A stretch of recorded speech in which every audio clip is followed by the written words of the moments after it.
Tito Dancio Love Stories presents The Captain's Wife, written by Jera. Tapusin na natin to. Hindi ko na kayang pagsabayin ng trabaho ko bilang isang ganap na piloto at pagbibigay ng oras sa'yo. Pagod na ako. Napangiti ng mapait si Mai nang marinig yon sa boyfriend niyang si John Lloyd. Naging totoo nga ang sabi-sabi ng iba tungkol sa paghihiwalay nila kapag tuluyan na nitong nakamit ang pangarap bilang isang piloto sa Philippine Airlines. Si Mai pa mismo nagbigay ng suporta mula sa pagbibigay ng pera at pagbabayad sa mga gastusin nito. Tapos ngayon ay tatanggalin na siya sa buhay nito nang walang kahirap-hirap. Ano ako? Sugar mommy mo? Pagkatapos kong ibigay sa'yo lahat ng meron sa akin, kulang na nga lang, walang matira. Basta masuportahan na kita. Tapos sasabihin mong pagod ka na sa akin? Sunod-sunod na sabi niya at muntik pang hindi makahinga. Napaiwas naman ang tingin si John Lloyd. Gusto ko mag-focus muna sa trabaho ko. Huwag kang mag-alala. Hindi naman ako magkakaroon ng panibagong girlfriend habang nasa Eplano ako. Sa tingin mo, magpapakatanga pa ako? Yung flight attendant na si Jenny, ilang beses ko kayong nahuli na magkausap sa phone mo. Katrabaho mo lang ba talaga siya? O ibang babae mo na? Tumahimik ka na. Wala siyang kinalaman dito kaya pwede ba tigilan mo na ako. Tapos na tayo. Wala ka na magagawa pa. Pagak na natawa si Mai.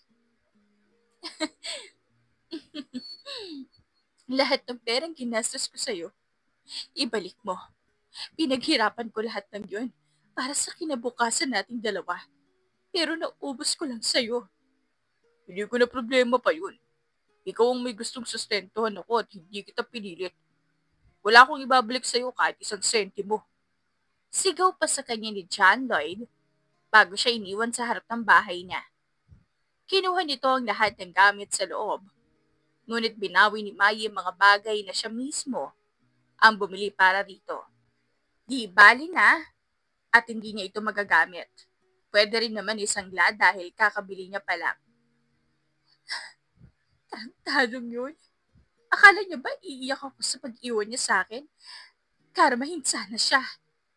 Inis na bulong ni Mai sa sarili at nagbihis na para lumabas at alawin ang sarili. Siguro ay naging mas focus si Mai sa trabaho para lang palamunin na ang ex niyang walang ibang ginawa, kundi waldasin ang perang kinikita niya. Kaya ngayon, ay pupuntahan niya si John Lloyd sa airport kung saan ito nagtatrabaho para kumprontahin sa harap ng kasamahan nito. Makapal na kung makapal pero wala namang mawawala sa kanya kahit mapahiya pa. Miss, pwede bang magtanong? Rinig niyang tanong ng isang ginang sa di kalayuan. Kanina pa ito napapansin ni Mai na nagtatanong ngunit wala namang lumalapit o nag-aabalang sumagot. Sinisita pa ito ng customer service at pinapasadahan lang na tingin sa mga dumadaan. Tita, ano pong kailangan nyo? Si Mai na mismo ang lumapit dito. May hinahanap ba kayong kamag-anak? Matamis itong ngumiti sa kanya saka hinawakan siya sa kamay. Salamat naman at ikaw lang ang pumapansin sa akin. Ako si Linda Lacson. Hinahanap ko ang anak kong nagtatrabaho rito. Dahil sabi niya sunduin ko raw siya. Ganun ba? Mai Ibanez naman ang pangalan ko. Upo muna tayo rin sa gilid para hindi ka mangali kakatayo. May boyfriend ka na ba, Iha? Ang bait mo at matulungin ka sa kapwa. Biglang sabi ni Tita Linda. Hilaw naman na napangiti si Mai. Nako, kakablik lang po namin. Iniwan ba naman ako pagkatapos kong kumayod para marating niya lang ang pangarap na maging isang piloto? Baka hindi lang talaga kayo para sa isa't isa. Ipapakilala na lang kita sa anak ko. Mabait din yun at maalaga. Ang problema sa kanya hindi pa siya nagkakaroon ng girlfriend hanggang ngayon. Pagkukwento pa nito. Ay, naku, huwag na po. Basta ako sa mga ganyan. Baka masaktan na naman ako. Mahirap na kapag nagsayang ulit ako ng ilang taon para lang sa wala. Sagot na lang niya. Ngumiti naman sa kanya si Tita Linda. Alam kong mabuti ang loob mo nung una pa lang kitang makita kanina. Gusto ko sanang humingi ng papor sa'yo. Pakasalan mo ang anak ko. Po? Hindi ba bigla naman yata yung gusto nyo? Hilaw na tumawa si Mayi. Gusto ko lang makitang masaya ang anak ko at nasa tamang babae siya. Kitang-kita pa sa mukha nito ang pagmamakaawa. Hayaan mo. Kapag hindi mo pa rin siya mahal sa loob ng 3 buwan, ako na mismo magpapalaya sa iyong malaki Raven. Raven? Kunot noong ulit niya sa pangalang yon. Parang may biglang nag-flashback na alaala kay Maggie sa pangalang yon. Pakiramdam niya kasi may kilala siyang Raven. Ngunit imposible namang ito ang tinutukoy ni Tita Linda. Mom, kanina pa ako paikot-ikot sa airport, nandito ka lang pala. Sabi ng isang pamilyar na boses. Nang lingunin nito ni Maggie, ay doon niya lang nakumpirma na tama nga ang hinala niya. Si Raven nga ito. Ang binatang una niyang nagustuhan, ngunit bigla na lang nawala kaya pumayag siya magpaligaw na lang kay Janoy. Oh, anak, nandyan ka na pala. May ipapakilala ko sa'yo. Nilapitan niya ako kanina nang hinahanap kita at walang pumapansin sa akin. Pagsasabi pa rito ni Tita Linda. Sumulyap naman sa kanya si Raven sa katumango. Salamat, miss. Anong gusto mong kapalit? Ibibigay ko kahit ano. Gusto kong pakasalan mo si Mai. Sabat ng mom nito. Nanlaki naman ang mga mata niya sa kailang beses pang umiling. Tita, hindi naman po ako pumayag sa inyo. Promise wala akong alam dyan. Mai? Ulit ni Raven sa pangalan niya. Saka matagal siyang tinitigan. Napalunok na lang din siya dahil sa kaba. Mas mabuti pang hindi siya nito maalala, lalo na't ibang image niya kay Raven noon. Ang isa sa mga babaeng hinabol-habol siya mula high school hanggang college. Magkakilala ba kayong dalawa? Ayos yan. Samahan niyo akong dalawa sa grocery at pagluluto ko sa bahay. Sumama ka na rin sa bahay namin, Iha. Natutuwang sabi ni Tita Linda at nauna pang naglakad sa kanila. Wala akong kinalaman sa sinabi ng mamo. Gumawa ka na lang ng palusot na hindi ako makakasama, uuwi na ako. Akmang aalas si Maggie nang maunahan na siyang lagpasan ni Raven. Sumama ka na lang. Yan ang sabi niya. Ako ang kukulitin nun kapag hindi ka sumunod sa gusto niya. Coincidence para kay Raven ang makita ulit si Maggie makalipas ang 2 taon. Nawala siya pagkatapos nilang mag-college para doon mag-training sa ibang bansa bilang piloto. At ngayon, na-transfer siya sa Philippine Airlines. Kaya dito na siya namamalagi. Balita pa niya ay may boyfriend na rin si Maggie. Parang noon lang ay buntot pa ito ng buntot sa kanya para magpapansin. Balita ko, naging piloto ka na rin? Congrats ha! Pagbubukas pa nito ng usapan. Palihim naman na tumaas ang kilay niya.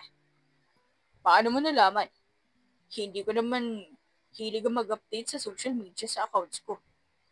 Hindi nga. Pero sikat ka kaya. Halos laman ka ng balita at saka kilala ng karamihan. Marami kayong babae na nagkakagusto sa'yo kahit noon pa. Dumami nga lang ngayon. pagdadaldal pa ni Mayi. Wala akong alam dyan. Tanging sagot lang ni Raven. Nakibit balikat pa ito. Kung sa bagay, manhid ka naman talaga. Wala kang ang pinapansin sa mga admirers mo noon. Hindi mo nga yata ako naaalala.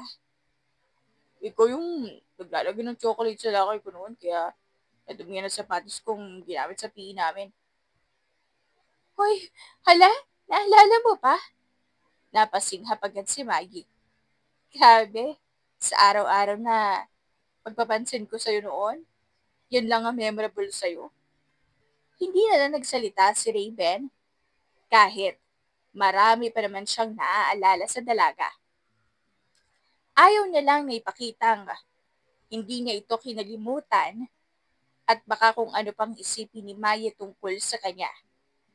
Magkaroon pa ng misunderstanding sa pagitan nila. Magpaalam ka muna sa boyfriend mo na may lakad ka. Ayokong masabit sa gulo. Pag-iiba niya ng usapan dito. Napangiwi naman si Mayi nang marinig ang katagang boyfriend. Wala na ako noon. Pagkatapos akong pakinabangan, umalis agad. Sayang lang yung pera kong ginastos sa kanya para maging piloto siya. Piloto siya? Tumaas lalo ang kilay ni Raven. Marami akong kilalang piloto na may karelasyon sa mga flight attendant. Kahit pa nga may asawa na, pumapatol pa. Ah, talaga? Sinasabi ko na nga ba? Maluloko talagang tratadong yun. Hindi na talaga ako naniniwala sa mga rason na friends lang. Sabit pa nito. Hindi na ulit nagsalita pa si Raven dahil tinatawag na sila ng mom niya. Siyang nagbubuhat ng mga pinabili nito sa kotse dahil ayaw naman nitong pagbuhatin si Mayi kaya siya bisita raw nila. Sinisingit pa nito sa usapan ng kasal nila na wala naman siyang alam. Iha, ano sa tingin mo? Tanggapin mo ng pagpapakasal sa anak ko. Gigisahin ko talaga yung kapag sinaktan ka. Pagbabanta pa sa kanya ng mom niya. Naiilang naman na tumingin sa kanya si Maggie. Pero tita, kasi kakadaan ko lang sa breakup at saka awkward po sa amin ni Raven na magpakasal agad. Ngayon lang po kami nagkita ulit. Ah! Kaya pala familiar ka sa akin. Nakita ko na yung picture mo sa kwarto ni Raven dati. Pumalakpak pa ito at tumingin sa kanya. Wala yun. Nadala ko lang siguro nung kinukuha ko yung mga gamit sa lakan ng university. Napatikim pa si Raver para iwasan na pag-usapan pa ang dati. Tita, hindi ko po talaga mapapakasalan si Raven. Sigurado rin naman akong ayaw niya, di ba? Sininyasan pa siya ni Mayi na sumabay pero nakibit balikat lang siya. Wala namang kaso sa akin yun. May trabaho naman ako kaya hindi ako palagi nasa bahay. Hindi na rin problema ang kasal. Kahit ilang beses pang isipin ni Raven kung bakit siya pumayag na magpakasal, huli na ang lahat. Dahil nagsimula na magplano ang mom niya. Kapag ito na ang humingi ng pabor sa kanya, hindi na siya makatatanggi. Lumaki raw kasi si Raven na walang ama. Kaya hanggat buhay pa ang mom niya, gusto nitong makita siyang bumuo ng sariling pamilya. Seryoso ka talaga? Hindi ka magbaback out? Dati nababasa ko lang ito sa Wattpad. Yung ipapakasal ka agad tapos ngayon nangyayari na sa akin? Hindi makapaniwalang sabi ni Mayi.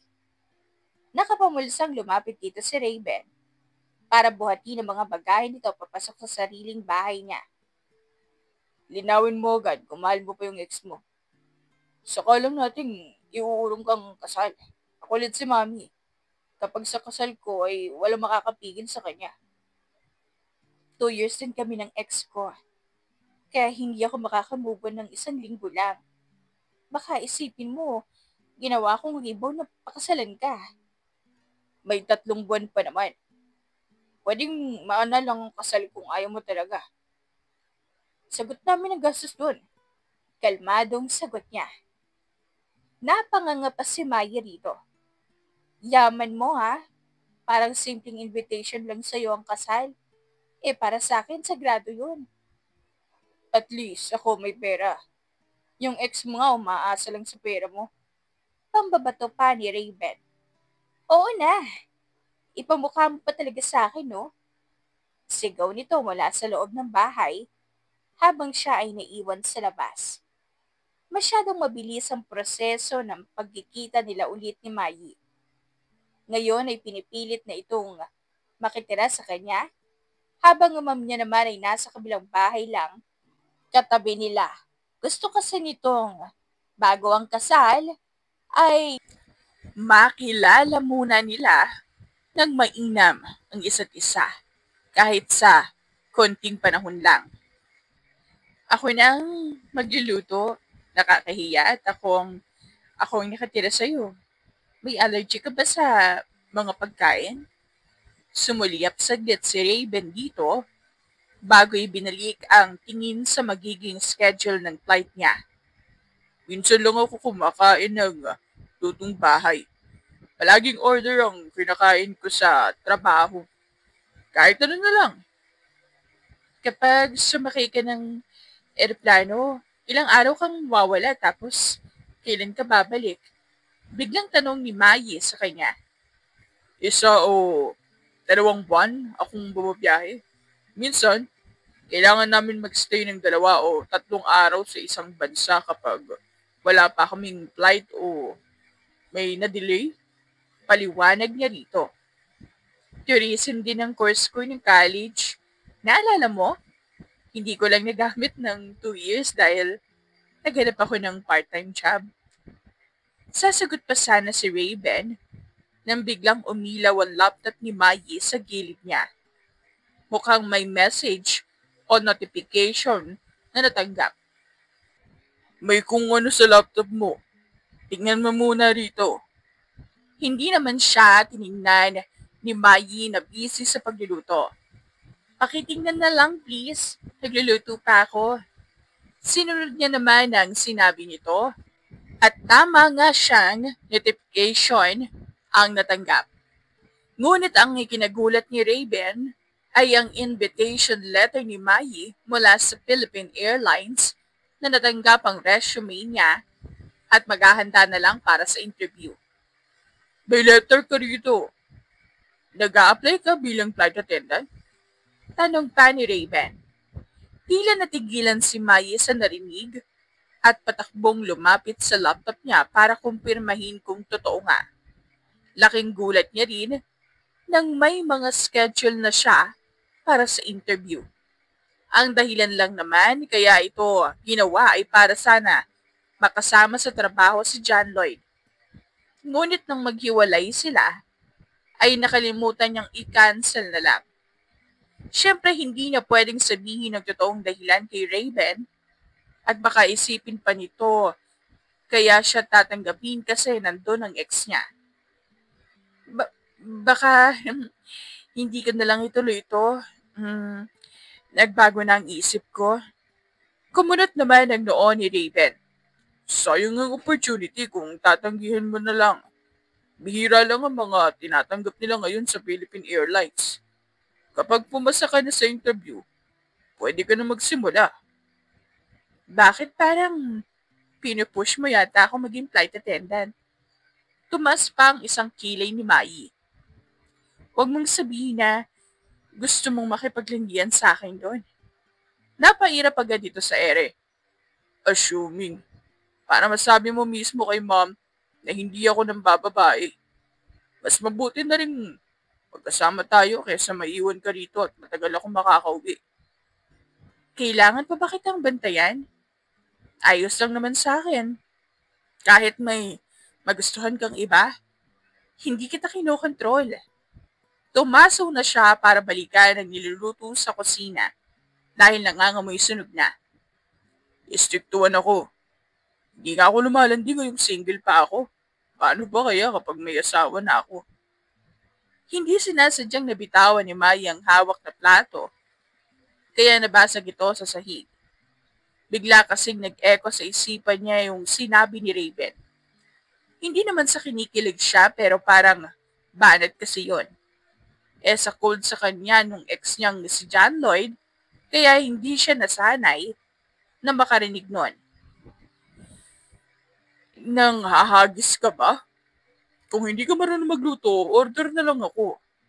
Sabi pa ni Raven at dinukot ang cellphone sa bulsa. Akmang, tatawag pa ito ng delivery nang pigilan siya ni Mai. Huwag na! Sayang ang niluto ko. Tapos na naman to. Nagsasayang ka lang ng pera. I can provide. May mali ba ron? Napailing na lang siya at nagsimula ng maghanda ng pagkain. Tahimik lang din sila hanggang sa matapos si Raven na mismo ang nagpresentang maghugas ng pinggan. Kahit may pagkasnab ito ay parang din namang tumulong. Sa sumunod na mga araw ay naging mas busy pa sila para sa preparasyon ng kasal. Hanggang ngayon ay palayasipan pa rin kay Maggie kung bakit nga ba siya pumayag na manatili kay Raven ng ganong kadali. Isipin pa ng iba, may reserba siya at ang bilis makapagpalit. Are you tired? Magpahinga ka na lang at ako nang tatapos sa mga naiwan mo. Malumanay na sabi sa kanya ni Raven. Napatitig naman siya ng matagal dito. Sigurado ka? Bakit pa kasi sobrang dami ng invitations na gagawin natin? Akala ko ba simpleng kasalan lang? Ayaw ni ma'am ng simple lang, lalo na at kasal ko. Lahat ng relatives at kakilala niya ay imbitado. Kahit wala ka ng mga magulang, may mga kaibigan ka naman siguro. Huwag na. Nasa malayo rin naman yon. Iba at konti lang sila. Teka, nag-invite ka ba ng mga kasamahan mong piloto at flight attendants? Ayokong lumabas sa media ang pangalan ko. Pagpapanik pa ni Mai. What do you mean? Magbibigay na sana ako ng invitation sa kanila. Nagtatakang sagot naman ni Raven. Mabilis siyang umiling. Gusto kong sekreto lang muna ang kasal natin. Kapag natanggap na ako roon sa interview, baka sakaling magkasama tayo sa iisang flight at magkaroon ng issue. Anong issue ba ang sinasabi mo? Kasal na tayo noon. Wala naman akong nakikitang mali kung sakaling makita nila tayo magkasama. Paliwanag pa nito. Si John Lloyd, yung ex ko. Baka ipinagkalat yun na hiwalay na kami. Tapos ngayon, bigla akong nakasal sa'yo.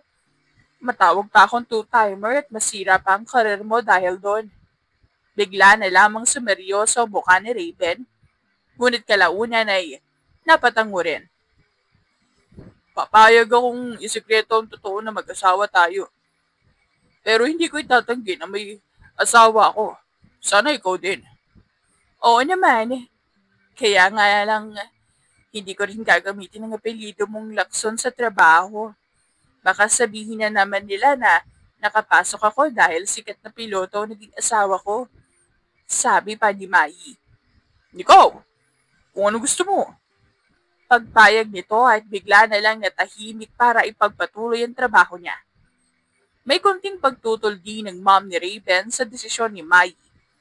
Ngunit sa loob-loob niya, gusto lang niyang panatilihing malinis ang pangalan ni Raven sa trabaho. Wala rin namang magandang maidudulot ang pagpapakilala niya at baka pagchismisan lang din sila. Sa araw ng kanilang kasal, tanging mom lang din ni Raven ang nagatid sa kanya papunta sa altar. Wala namang pamilya si Mai, kaya ito na lang nagsilbi niya ang guardian. May tumututol ba sa kasal na to? Tanong ng pari. Wala rin namang sumagot pagkos ay nagsigawan pa mga ito na ipagpatuloy na ang seremonya. You may now kiss the bride. Anunsyo pa nito. Sa pagdampi ng labi ni Raven sa kanya, nawala ang kabag, nararamdaman niya, at napalitan ng pagkapanatag ng loob. Ngayon ay tuluyan na siyang nakatali sa lalaking una niyang nagustuhan noon, ngunit hindi inaakalang mapapakasalan niya pala. Smile, huwag kang mahiya sa kanila. Bulong pa nito sa kanya. Sinunod naman kaagad ni Mai ang bilin niya. Kailan tayo kakain? Hindi ako nag-almusal kanina dahil sa kaba. Mahinang natawa si Raven dito. Pupunta tayo ron. Magpasalamat muna tayo sa mga bisita. Nakipag-usap si Raven sa mga kamag-anak nila habang ang mom niya naman ay busy sa pakikipagkwentuhan kasama si Mai. Halatang kanina pa ito gutom ngunit bilang respeto sa mga dumalo sa kasal nila ay nakipag-usap na lang din ito. Lalapit na sana siya nang biglang kalabitin ng matalik niyang kaibigan na si MJ. Galing mo ah! Pinakasalan mo ang ex si John Lloyd. Sinamaan niya naman ito ng tingin. Si mamang may pakana nito. Alam mo namang hindi ako makakatag sa kanya. Seryoso? Sa lahat ng babaeng pwede? Si Mai pa talaga? Eh siya yung habol ng habol sa'yo noon, di ba? Sino ba naman mag-aakala na pinakasalan mo ang admirer mo noon? Sabi pa ni MJ. Hindi na rin nakasagot si Raven. Kilala rin kasi ni MJ si Maggie dahil minsan na itong napag-utusan para maibigay sa kanya mga love letter at gifts mula rito.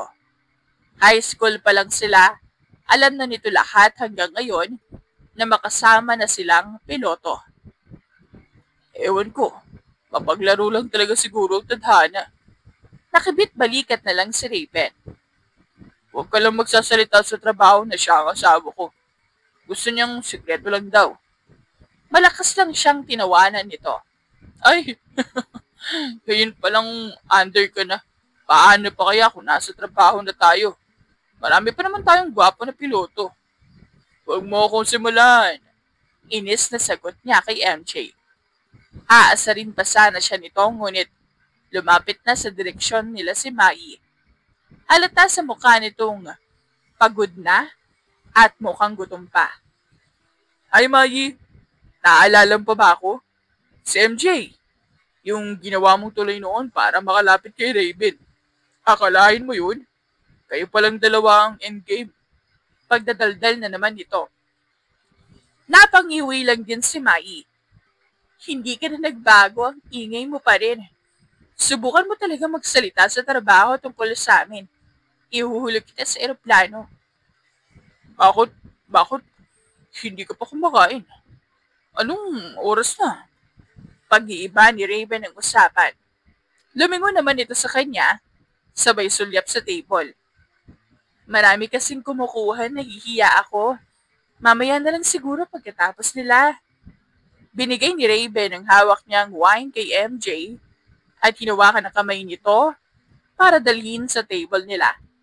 Siya na rin ang tumayo para kumuha ng pagkain at kung ano pa ang mangyari kay Mai dahil lang sa nalipasan ng gutom.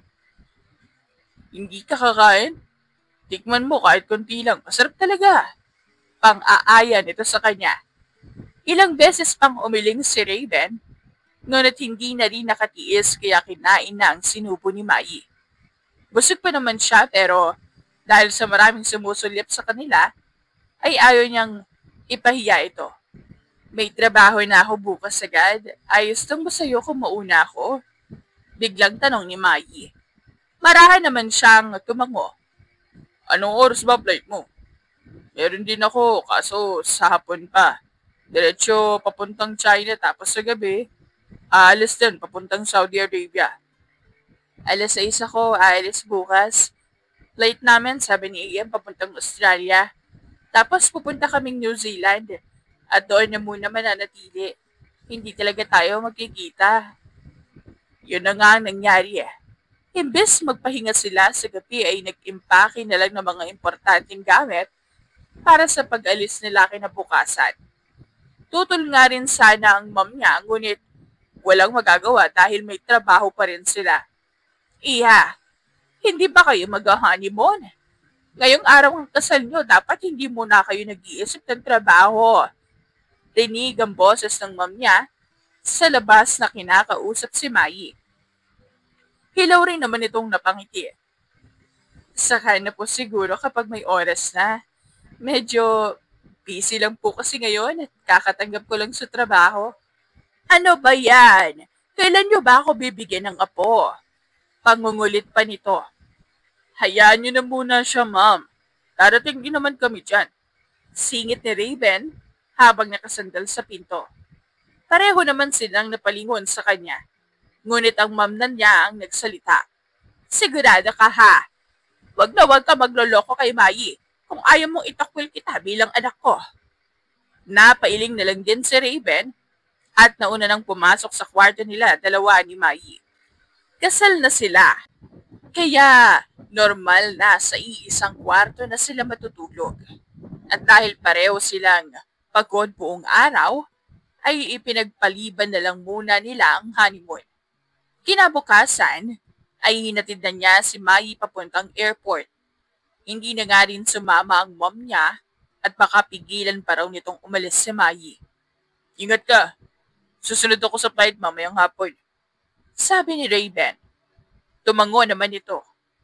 Sasabihin na lang kita kung nasan na kami. Baka ilang araw o linggo pa bago tayo magkita ulit. Sige, naghihintay ako. Update na lang din kita. Mabilis lang na dumaan ang mga oras at nakaalis na din si Raven para sa flight niya papuntang China. Kasama niya bilang co-pilot si MJ at minsan lang talaga ito nahihiwalay sa kanya pati sa trabaho. Mabuti na lang at seryoso ito kapag nasa flight sila at nang iinis lang kapag nakalabas na. We have arrived at Beijing, China. 7 p.m. local time. Thank you for flying with us. Pagsasalita ni Raven sa intercom nang tuluyang lumapag ang eroplano nila. Pumuntong hininga siya at tumayo na para ayusin ang sarili at kunin ang pansariling mga gamit. 2 linggo rin siyang naka-day off. At ngayon, ito ang unang lipad niya ngayong buwan.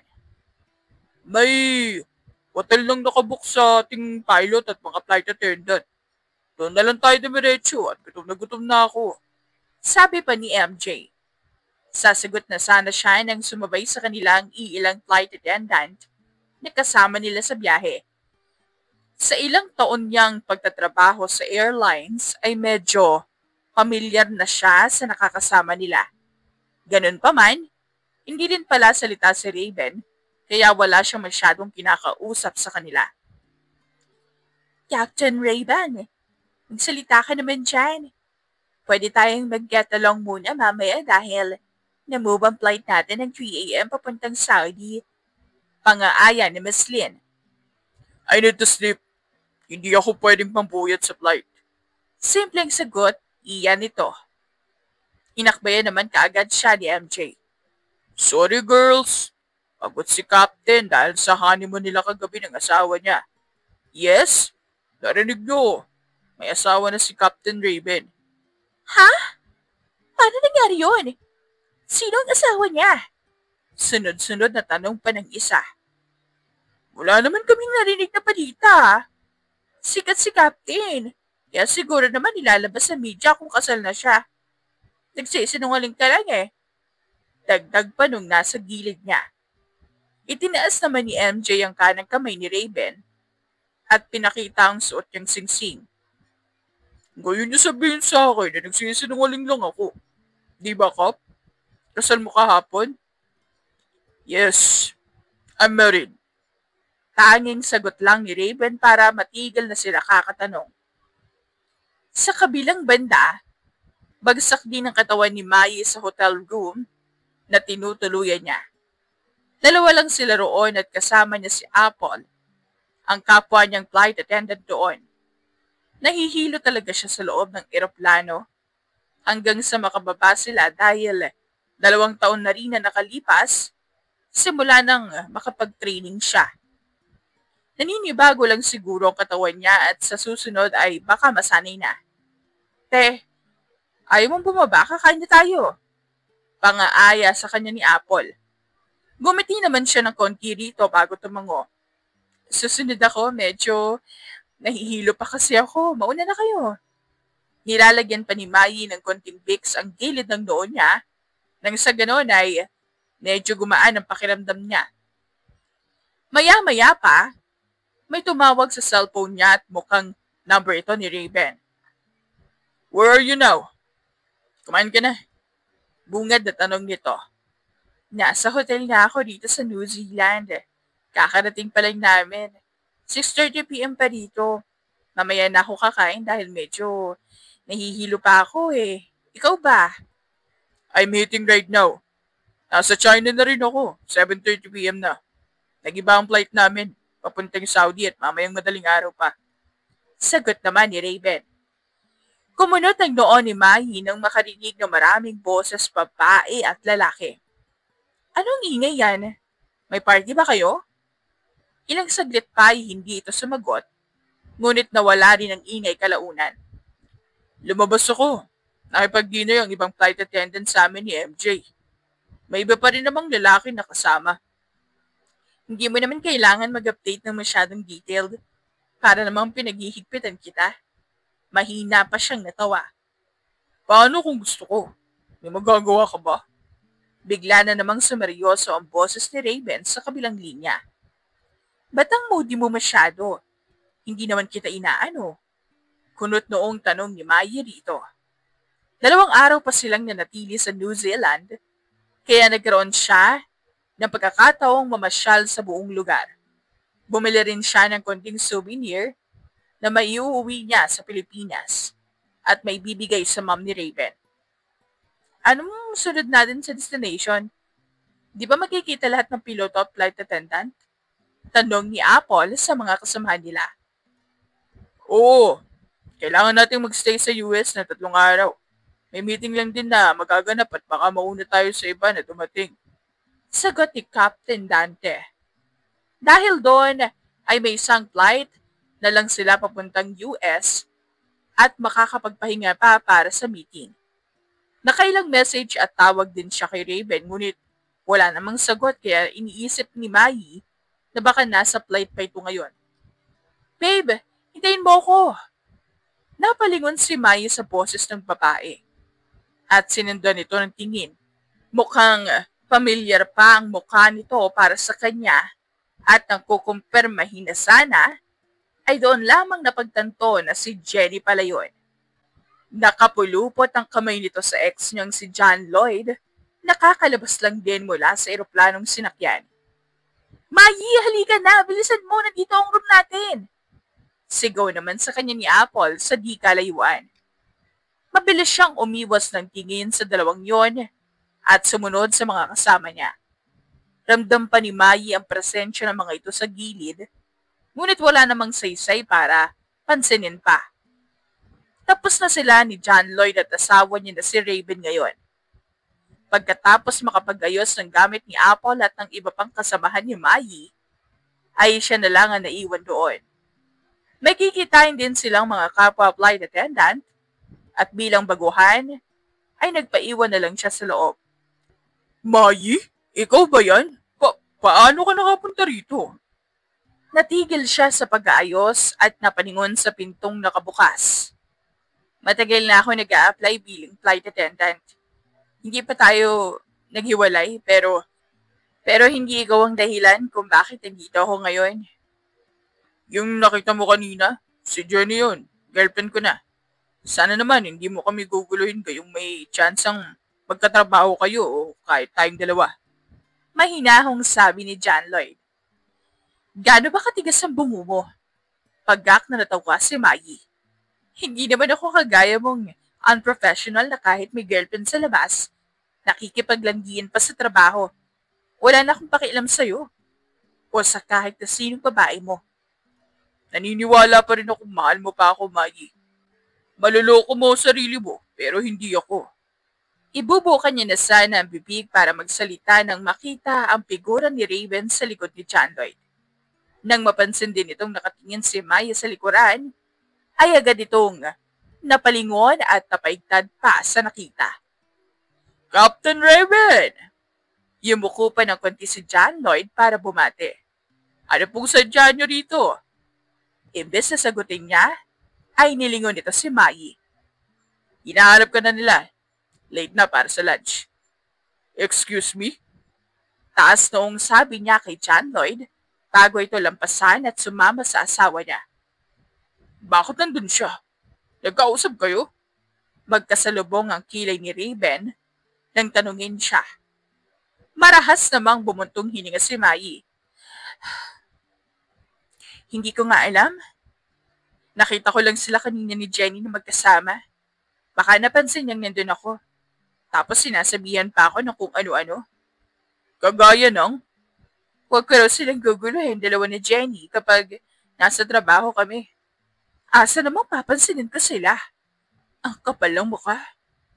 Tumango rin si Raven sa kanya bilang pagsang-ayon. Nakita ko ang schedule sa next flight. Magkasama na tayo. Pero yung ex mo ang co-pilot at hindi si MJ. Kasama rin sa flight attendants yung Jenny.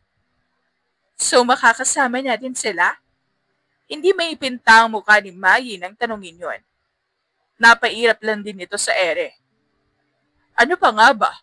Sa susunod na araw pa naman yun. May meeting pang magaganap at dito muna tayo mananatili. Teka, bakit nga pala tayo magkasama? Di ba? Napag-usapan na natin na act normal lang sa isa't isa? Baka akalain nila magkakilala tayo. Dagdag niya pa. I can use alibi. Kahit anong sabihin ko, maniniwala naman sila sa akin. Kalmadong sagot ni Raven. Napahiling na lang din si Mai. Grabe, edi ikaw na, Captain? Dahil profesional si Raven, nanatili lamang siyang kalmado sa lahat ng bagay. Kahit pa makakasama nila sa flight ang ex ng asawa niya, ay wala rin naman siyang pakialam.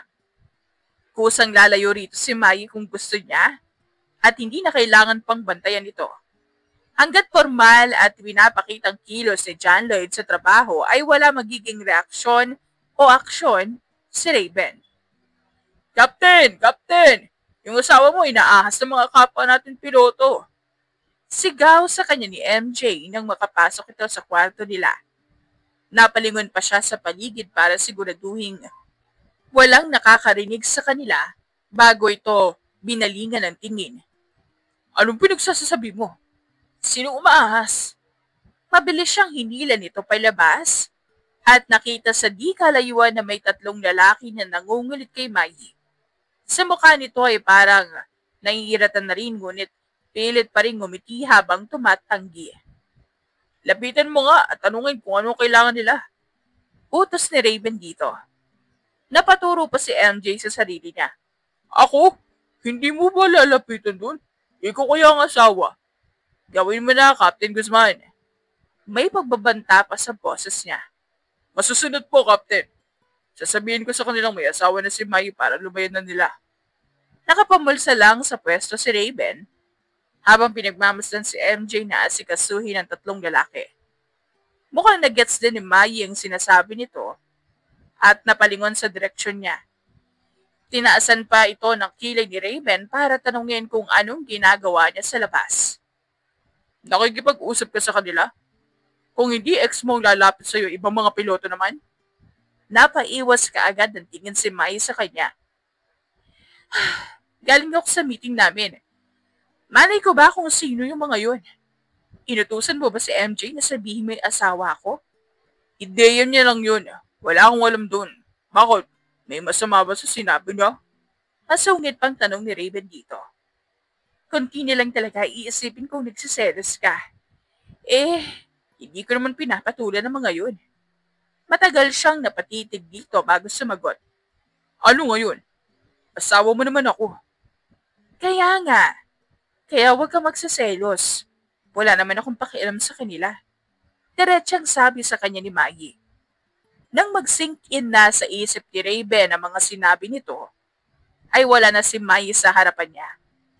Hindi siya makapaniwalang natulala siya sa narinig at hinayaan itong makaalis ng walang kaalam-alam kung saan ito pupunta. Baka mamaya ay may lumapit na namang lalaki sa asawa niya. Isang araw pang lumipas bago ang panibagong flight nila sa loob ng araw na yon, ay wala silang masyadong pag-uusap ni Maggie. Lalo na't magkakahiwalay yung samahan ng mga piloto at flight attendant. Kaya ang nangyayari ay sa text at tawag lang sila nagkakausap. Minsan patago pa. Pilot Raven Lacson, ready for takeoff of Canada. Please fasten your seatbelts. Pagsasalita ni Raven sa intercom.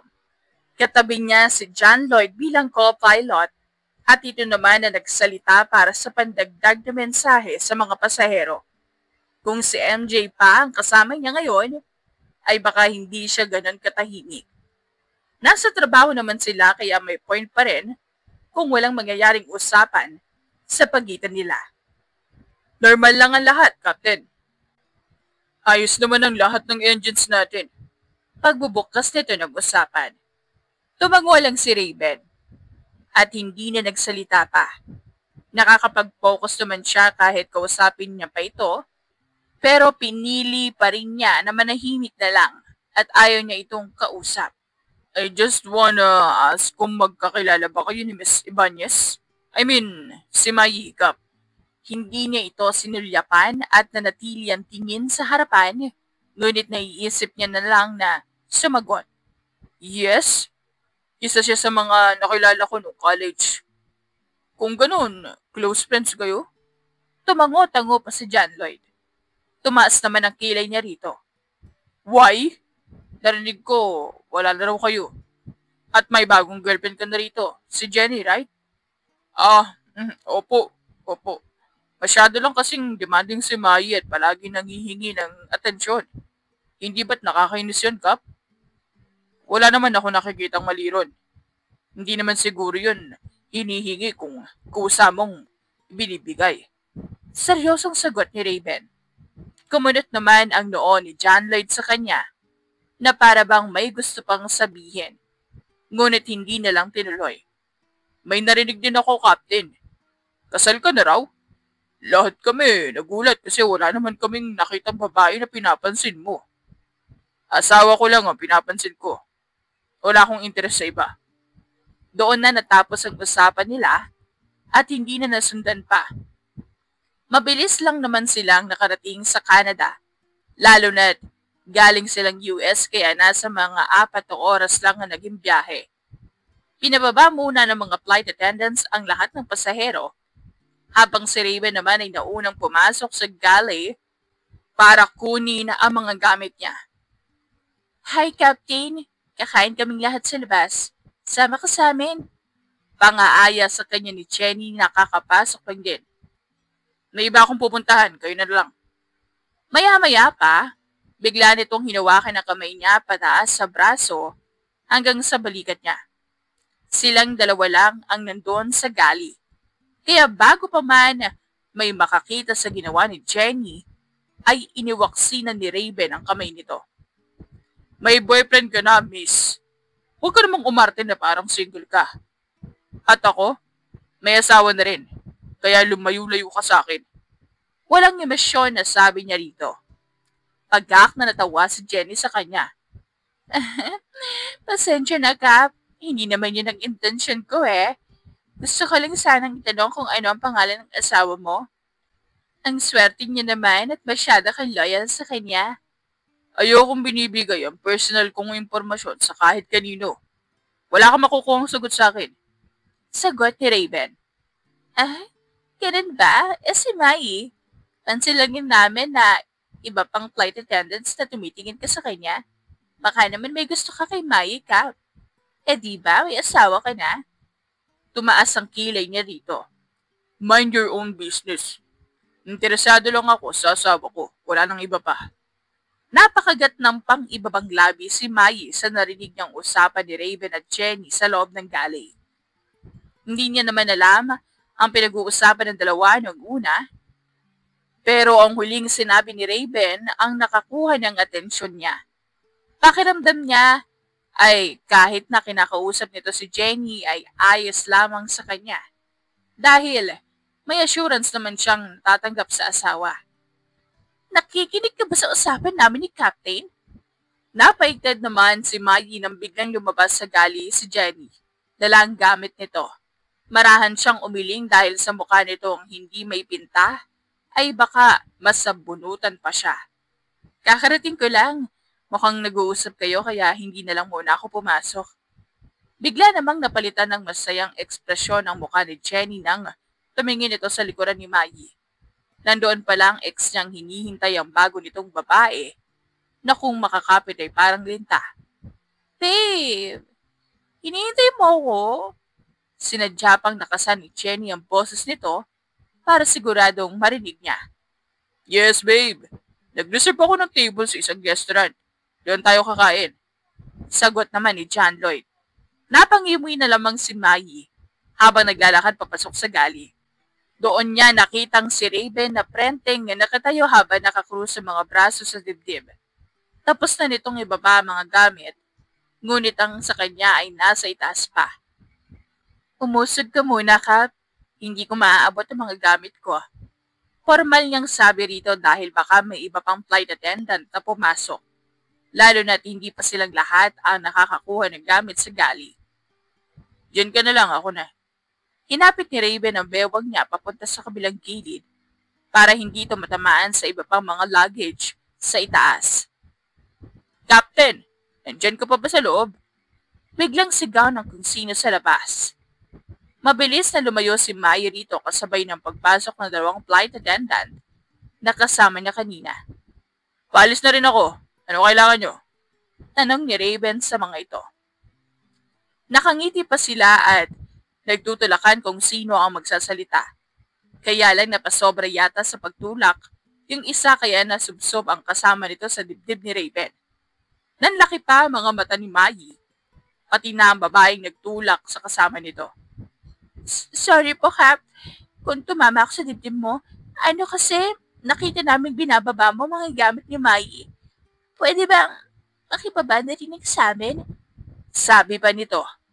Pasimpleng sumulyap sa kanya si Raven at tumikim bago sinunod ang gusto ng dalawa. Inaya pa nga silang dalawa na kumain pero mabilis din nilang tinanggihan. Baka makita pa ni Mai kung paano dumikit ang dalawang yon sa asawa niya. Magpalit ka nga ng damit. May dumikit na lipstick sa polo mo. Baka mamaya ako pa mapagbintangan na gumawa niyan. Umismid pa si Maya rito bago hindi lang sariling luggage palabas. Mabilis naman sumunod si Raven sa inutos niya at nagmamadali pang lumabas para habulin siya. May mga tao sa labas at dahil sikat na piloto si Raven, karamihan sa mga nadadaanan nila ay kumukuha ng picture. Nag-book din ako ng restaurant. Sabi niyo tayong kumain? Sabi nito habang pilit na sumasabay sa kanyang maglakad.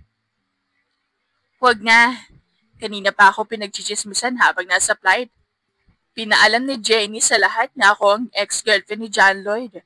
Magiging malaking issue kapag nakita nila na tayo magkasama. Napanguso na lang si Mai nang maalala kung paano siya tignan nang hindi maganda ng ibang naka-assign sa pagkain at inumin ng mga pasahero. Kasama ba yung dalawang babae kanina? Yung pumasok sa gali? Tanong ni Raven sa kanya. Nagkibit balikat naman siya. Nakikinig sila sa sinasabi ni Jenny. Pero wala naman silang ginawa sa akin. Nakakainis lang dahil binabaliktad ni Jenny ang sitwasyon. Ako pa naging sagabal sa relasyon nila ni John Lloyd. Pwede kong kausapin ng supervisor namin tungkol dyan. Mapapagalitan sila sa ginawa nila. Sa'yo, lalo na magwan ka rin dito. Huwag mong gawin yun. Pagtanggi ni Mai sa suwestyon nito. Mas lalo lang akong pag-uusapan yan at sigurado akong damay ka na. Wala akong pakialam. Kahit anong sabihin nila, basta huwag ka lang nilang papakialaman. Ayoko maging asawa mo lang sa papel at hindi man lang magawa ang responsibilidad na protektahan ka. Simula ng pakasalan mo ko, sa loko mga sasabihin nila tungkol sa'yo. Sa akin ka na. At kung ano ang sa akin, pinaninindigan ko talaga. Mahabang litanya ni Raven na para bang pinag-iisipan talaga ang isasagot sa sinabi niya. Raven, bakit ganyan ka? Bilang sagot ay hinawakan nito ang kamay niya nang walang pag-alinlangan. Hindi ako mapagyabang sa lahat ng bagay na meron ako. Pero handa akong ipagmayabang ka sa kahit kanino. Masyadong nagulat si Maya sa biglaang pagbabago ng kinikilos ni Raven sa kanya. Nasanay siyang normal lang ang pakikitungo nila sa isa't isa, pero ngayon ay mas naging showy na ito sa ibang mga bagay. Kumbaga, bigla itong nag-o-open ang topic na pag-uusapan nila. Minsan tinatanong pa kung anong gusto niya at bibilhin nito. Kahit yung mga bagay na hindi niya naman hinihingi, kusa rin na binibigay ni Raven. Ate, di ba aware ka naman na may asawa na si Captain Raven? Bakit kumakalat na may relasyon daw kayong dalawa? Nakikita raw kasi nila ni Cap na lumalapit sa'yo minsan. Pagsasabi ni Apple habang nag-aayos siya ng mga gamit sa maleta. Magkakilala kasi kami nung high school hanggang sa mag-college. Siguro close lang kami. Pilit ng ngiti lang ang binigay ni Maya rito. Kung ganon, kilala mo rin ang asawa niya? Pabulong naman. Kapag tinanong kasi siya, palagi niyang sagot na di raw siya naglalabas ng personal information sa buhay niya. Talaga? Ano namang sinasabi niya tungkol sa asawa niya? Nagde-deny? Tanong niya pa. Umiling naman si Apple. Proud siya sa asawa niya eh. Sa kanya lang daw siya interesado. Basta tuloy kaming naging curious kung sino ang maswerteng babae na yon. Hintayin niyo na lang na si Captain Raven na magsabi sa inyo. Malihim din kasi talaga yon. Nasa kalagitnaan pa lang ng paglilitpit si Mai nang hindi sinasadyang mapansin ni Apple ang suot niyang singsing. Mabilis naman itong hinawakan ng kamay niya para tingnan ito. Engaged ka na pala, te? Ilang taon ka na ba? 26 na ako. At saka, hindi ito engagement ring. Wedding ring na. May asawa na ako. Mahinang natawa si Mai sa naging reaksyon ni Apple. Really? May asawa ka na ba talaga o gawa-gawa mo lang yun? Nakasandal naman sa may pintuan si Jenny na hindi nila napansin ang presensya. Lihim lang siyang napairap habang si Apple naman ang kumausap dito at pinagdiinan na hindi siya nagsisinungaling. Hindi makapaniwala si Mai na malaki ang galit ng bagong babae ni John Lloyd sa kanya kahit wala naman siyang ginagawa. Hindi ko kailangan magpaliwanag sa'yo. Kasi kahit anong sabihin ko, wala rin naman kayong pakialam. Ano ba sa'yo kung may asawa nga ako? Pagsagot na ni Mai rito. Pagakpang natawa si Jenny sa kanya. Isang buwan pa lang simula na maghiwalay kayo ni John Lloyd. Tapos ngayon ipagkakalit mong kasal ka na? Ang bilis mo yata naka-move on. Ganyan naman talaga kapag cheater nang iwan sa'yo. Hindi worth it na pagdramahan. Ikaw ba? Sa tingin mo, worth it ka na kasi iniwan niya ako para sa'yo? Wake up! Hindi nagtatagal ang relasyon kung naging side chick ka muna bago naging girlfriend niya. Diretsang sabi ni Maya rito ng mata sa mata. Nag-aapoy na sa galit si Jenny at hindi makapagsalita. Padami na ng padami ang nanonood sa eksena nila at hindi na ito nagugustuhan ni Mai. Hindi niya naman intensyon na sabihin yon pero sadyang naubusan lang talaga siya ng pasensya. How dare you to say that to me? Baguhan ka lang dito kaya huwag kang magpataas. Hindi tayo magkakilala, kaya wala kang karapatan na husgahan ako. Sigaw sa kanya nito. Kaya nga, hindi naman pala tayo magkakilala. Bakit ko makapagsalita ka sa akin para magkadugtong ang atay natin sa isa't isa? Dumami ang kumpulan sa pwesto nila, kaya hindi na natapos pa sa pag-aayos ng gamit si Mai. Pumapagitna na rin si Apple sa kanila para umawat pero mataas talaga ang tingin ni Jenny sa sarili niya. Anong kaguluhan to? Biglang dumating ang supervisor ng mga flight attendants. Mabilis na tumahimik ang lahat, kaya itinuro siya agad ni Jenny. Si Miss Ibanez po, madam. Tinawag niya akong side chick. Ikaw naman ang nauna. Palagi mo na lang akong pinaupuna pero kapag sinagot ka, ikaw pang lalabas na biktima.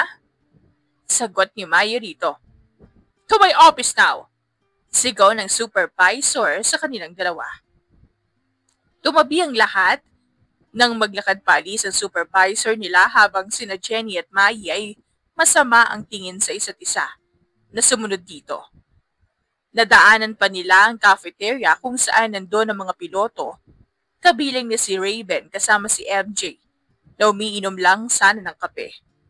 Nagtataka silang lahat kung ano nangyayari pero mas minabuti ni Mai na umiwas na lang ng tingin.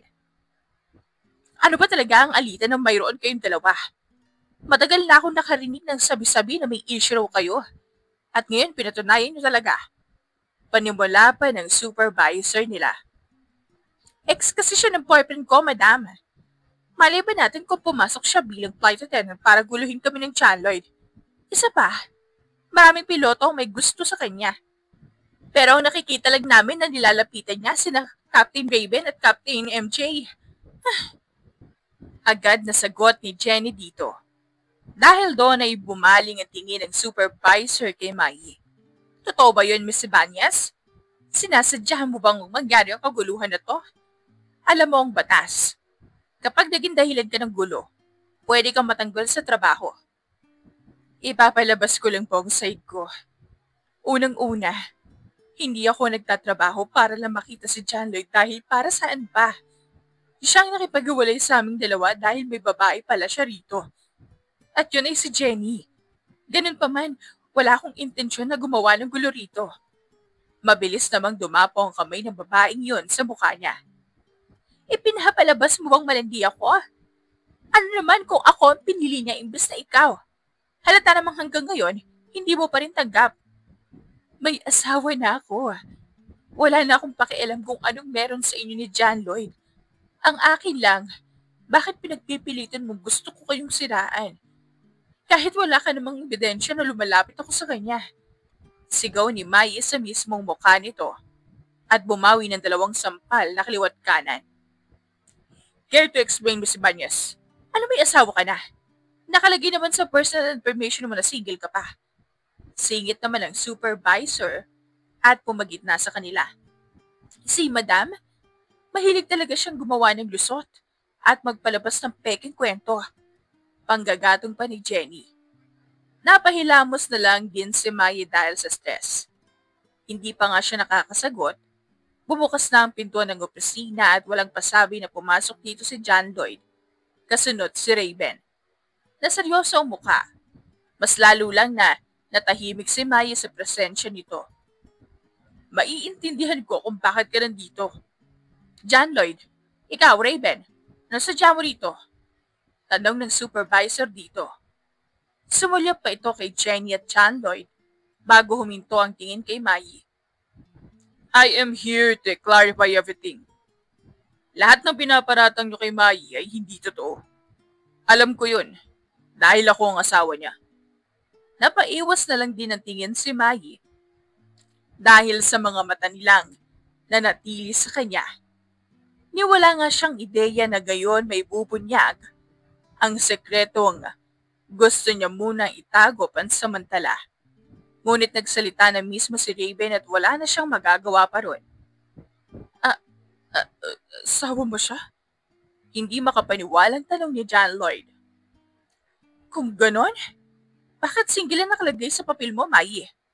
Anong dahilan mo para itago na mag-asawa pala kayong dalawa? Tanong sa kanya ng supervisor. Ayokong isipin nila na kaya lang ako nakapasok sa trabaho dahil kay Raven. Ayokong may issue kami sa trabaho lalo na ang pag-usapan siya ng iba. At tungkol sa status ko, single pa ako nung naipasa ko yung papel. Saka lang kami naikasal pagkatapos ng interview ko. Mahabang paliwanag niya dito. Gusto ko ring linawin sa inyong dalawa na walang ginagawang masama ang asawa ko. Walang emosyon na tumingin si Raven sa dalawa. Matagal na ako nagtitimpi at ngayon lang din ako nagsalita. Huwag sanang umabot sa punto na pareho kayong mawala ng trabaho sa ginagawa nyo. Dagdag pa nito. Mainit talaga ang ulo ni Raven sa nangyari. Hindi niya kasi nagustuhan ang pang-aapi ng mga ito kay Mai. Matagal na itong nagpipigil sa dalawa para lang makaiwas sa gulo. Ngunit ngayon ay hindi na palalagpasin pa ni Raven ang pangyayaring ito. Ayos ka lang. Inilipat ko na ang mga gamit mo sa hotel ko. Doon ka na tumuloy. Nagangat ng tingin sa kanya si Mai. Oo naman. Hindi mo naman kailangan na gawin yun. Kaya ko ang sarili ko. Baka nakakalimutan mong asawa mo ko. Sinabi ko na sa'yo, responsibilidad kita. Inaasan pa ito ng kilay ni Raven nang hindi niya magustuhan ang sagot nito. Mabuti na lang talaga at ako lang yung suspended ng 3 araw kung pati ikaw. Ewan ko na lang talaga. Hindi man ako suspended. Sasamahan naman kita sa loob ng 3 araw. Nagpaalam na ako sa head namin. Malakas ang connection ko kaya pumayag siya. Sabi niya pa, sa totoo lang ay nasuspend si Mai dahil kasama siya sa naganap na gulo. Ngunit mas malala lang ang kay Jenny dahil 5 araw ang binigay dito. Hindi nga rin magawang ipagtanggol ni John Lloyd ang kalokohang ginawa ng girlfriend niya para lang hindi masira ang reputasyon sa pagiging piloto. Anong gagawin natin sa mall? Bibili ka ba ng mga gamit? Tanong ni Mai sa kanya habang palinga-linga sa paligid. Ikaw, baka may gusto kong bilhin. Sagot ko na. Baliwalang sabi naman ni Raven. Napaisip ka agad ito. Ano bang gusto ng mom mo? Yun na lang ang bilhin natin. Hindi naman ako masyadong materialistic. Marami na akong nabili para kay Bom. Ikaw naman ang pumili kahit ano basta nagustuhan mo. Mag-iisang oras na silang paikot-ikot sa bilihan ng mga bag, relo, damit, sapatos o kahit sa mga pabango. Ngunit wala namang tinuturo si Mai at ang ginagawa lang nito ay tumingin sa mga nasa shelf. Kaya napagdesisyonan na lang ni Raven na kunin ang anumang bagay na tipo ng asawa sa unang tingin pa lang. Teka, anong ginagawa mo? Wala pa naman ako sinasabi na gusto ko yan. Nanlalaki ang mga mata nitong tumingin sa bitbit niya. Bumuntong hininga naman siya. Ay, kung patuloy akong magdedepende sa'yo, baka sumapit na lang ang gabi at wala pa rin napipili. May kulang pa ba rito? Wala na. Tama na yan. Mabilis na sagot ni Mai at hinila siya palayo ron. Kung pagkain lang sana ang inalok mo, edi kanina pa tayo busog. Para kay Raven, ay date na ang ginagawa nila buong araw. Bali quality time kumbaga. Kahit naman papaano ay nagkaroon sila ng oras para sa isa't isa. At hindi lang puro trabaho ang inaatupag. Nung tinawagan pa ni Raven ang mom niya para ipaalam ang nangyari, halos pauwin din nito si Mai. Ngunit nang sabihin niya rito na magkasama sila, agad din naman itong binawi ang sinabi. Nakauwi na rin sila sa hotel na tinutuluyan nila rito sa Canada. Bukas ng tanghali ay aalis na ang eroplano at si MJ ang papalit sa kanya gayong nasa libren siya. Ibig sabihin ay magpapaiwan din si Raven kasama si Mai. Hindi ka pa matutulog? Akala ko pagod ka kanina. Tanong niya rito. Sumulyap si Mai sa kanya bago ibinalik ang tingin sa magandang tanawin ng syudad. Biglang nawala ang antok ko eh. Dito lang muna ako magpapalipas ng oras. Samahan na kita. Hindi rin ako makakatulog kung nandito ka sa labas. 2 buwan na tayong kasal, Raven. 1 buwan na lang papalayain na kita kung hindi mo pa ako mahal. Biglang sabi nito sa di malamang dahilan. Bakit mo naman naisip yan? Gusto mo rin bang makalaya sa akin? Tanong ni Raven. Natatawa namang umiling si Mai. Alam mo, sa totoo lang, ibang-iba ka kay John Lloyd. Kung hindi ka lang talaga wala pagkatapos nating mag-college, baka sakaling hindi ko siya naging boyfriend kasi patay na patay ako sa'yo. Umalis ako noon para sa training ng pagiging piloto ko. Nagdadalawang isip ako kung sasabihin ko ba sa'yo pero minabuti kong wag na lang. Baka kapag pinaalam ko pa sa'yo, mahihirapan ako umalis. Ha? Bakit naman? Kumunot ang noo nito. Baka nga ako pang mahirapan. Ako kaya ang may gusto sa'yo. Mabuti na lang talaga. Wala kang iniwang salita sa akin kundi baka pinigilan pa kita. Sana nga sinabi ko na lang. Para hindi mo naging boyfriend si John Lloyd at hindi mo naranasang masaktan. Makahulugang sagot ni Raven. Mas lalo lamang naguluhan si Mai sa kanya. Anong ibig mong sabihin? Hindi kita maintindihan. Naalala mo nung sinabi ni ma'am sa'yo na nakita niya ang picture mo sa kwarto ko? Sinadya kong itago yun para maalala kita sa bawat pagpapalipad ko ng eroplano. Hindi mo lang alam kasi talaga namang wala akong pinapakitang motibo sa'yo na gusto rin kita. Ginusto ko lang na maging lisensyadong piloto bago kita balikan. Mahabang paliwanag niya. Ano? Gusto mo rin ako noon? Kung alam ko lang, di sana hindi na ako nagtrabaho sa isang restaurant ng 2 taon at pinagpatuloy na lang sana ang pagiging flight attendant ko. Lihim namang napangiti si Raven nang sumimangot ito. Nilapitan niya si Mayi at hinawakan ang baba nito para tingnan siya. Ganon pa rin ang mga mata nito. Sa tuwing titingnan niya, ay parang kusa siyang bumibigay sa ganda nito. Sa akin pa rin naman ang bagsak mo. Gumawa pa rin ng dahilan na tadhana para magkita ulit tayo. Hindi lang yun. Pinaksalan na rin kita. Masuyong sabi ni Raven. So, hindi mo ko hihiwalayan after 3 months? Tanong ni Maya sa kanya. Tumaas naman ang kilay niya rito. Gawa-gawa ko lang ang deal na yun para sa'yo. Dahil ako, di ko makita ang sarili kong iwan ko ulit. Paano kung bumalik sa'yo si John Lloyd at ma-realize niyang mahal ka pa talaga niya? Hindi ko siya tatanggapin. Bakit pa kung asawa naman na kita at nakamove on na rin ako sa kanya? Diretsang sabi ni Mayi. Masyado lang sigurong nadala si Mayi sa emosyon nung gawing yon. Kaya ang ending ay natulog na silang magkatabi ni Raven. Hindi lang yon. Nangyari pa ang late honeymoon nila dito sa Canada.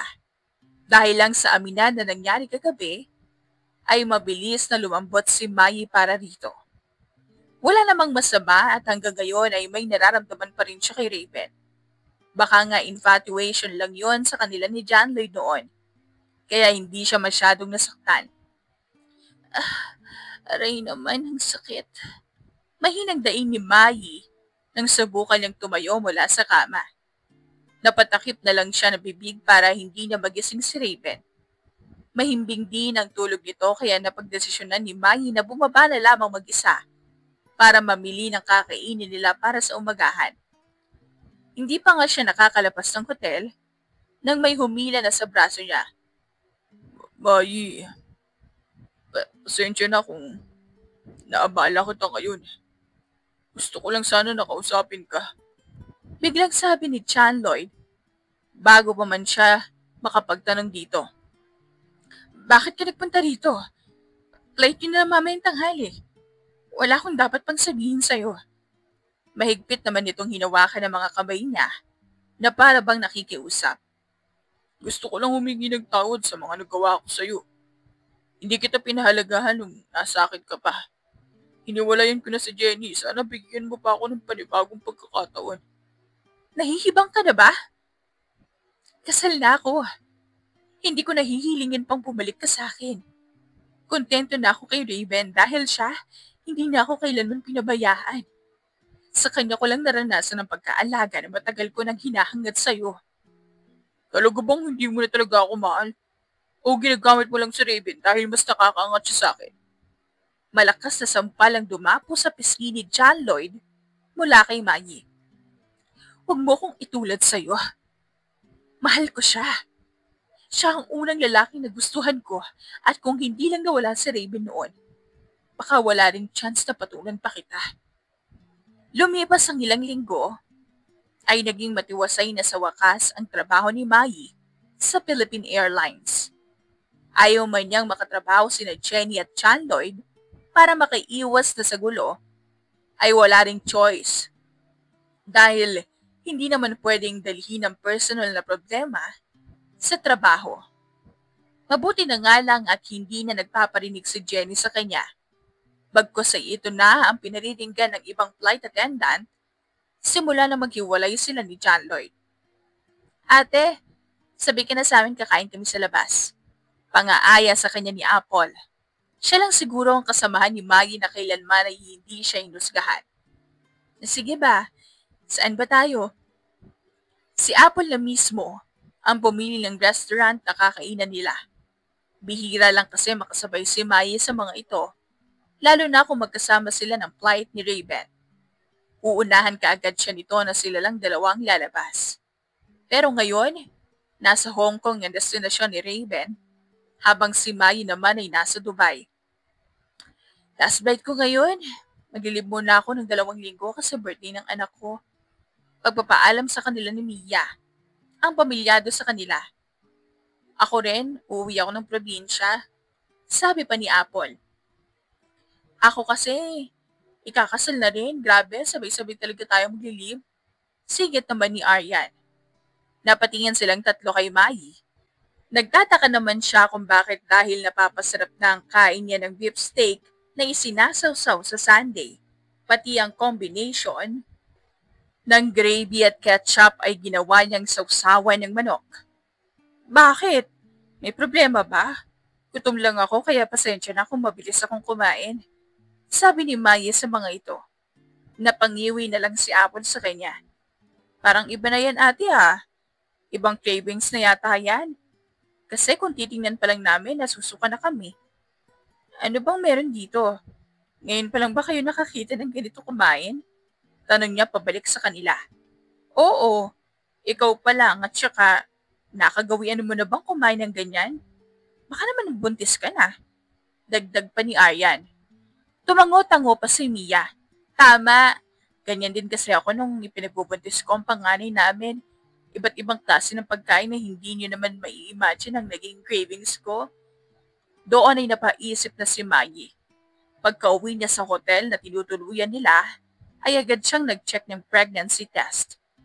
Positive nga ang lumabas at totoong buntis siya. Tinawagan pa niya kaagad si Raven ngunit hindi ito makontak, kaya baka nasa flight pa ito ngayon. Hindi naman sila nakatulog sa hotel dahil may flight sila, kaagad pabalik ng Pilipinas. Doon na naging excited si Maggie na ipaalam sa asawa na magkakaanak sila.